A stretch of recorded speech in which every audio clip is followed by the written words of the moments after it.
information. Thank you. And you know, there's other threats to bats too, in addition to white nose syndrome. And we have James Eggers back with us to talk about some of the other threats to bats. Sure. White nose syndrome is very devastating. There's another threat to bats in the United States that's also very important. Although we want to increase our renewable energy resources, and wind energy can be a very important part of that, there has been a problem found that the wind turbines are killing lots of wildlife.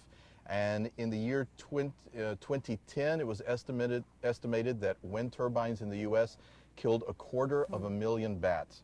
And with the growth of the wind industry, by the year 2020, they could be killing as much as 2 million bats a year.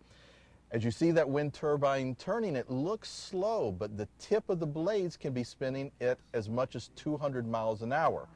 You can imagine 200 mile an hour, big heavy blade, hits a bat that weighs a half an ounce, like 3 nickels, that can cause some serious damage.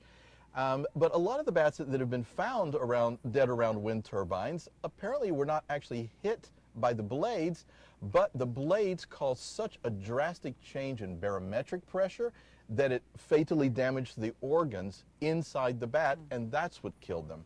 So years ago, when this was first discovered, Bat Conservation International helped form a coalition of partners that were interested in saving bats and how the wind industry could help.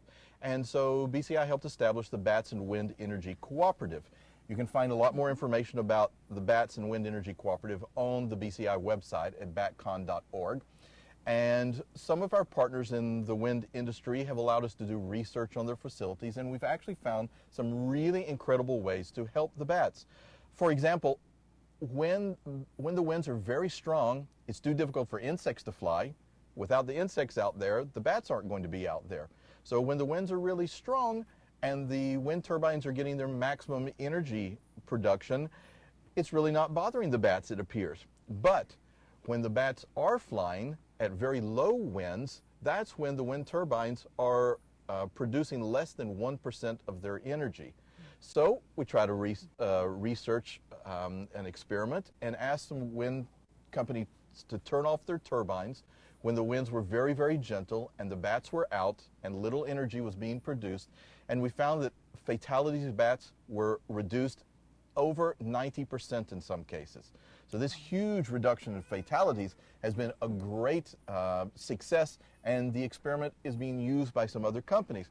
Another thing that we're trying is to have special sound devices on the wind turbines to scare away the bats or deter the bats from actually coming in contact with the wind turbines. This is more difficult because the frequencies on which the bats call is very short, but there still has been success with that. So as we develop green energy, we have to look out for wildlife as well. So I recommend checking out the BCI website for more information on this. Thanks, James. You know, just as with white nose syndrome, it's great to hear that threats are recognized for bats, and so many people are working to make a difference for bats.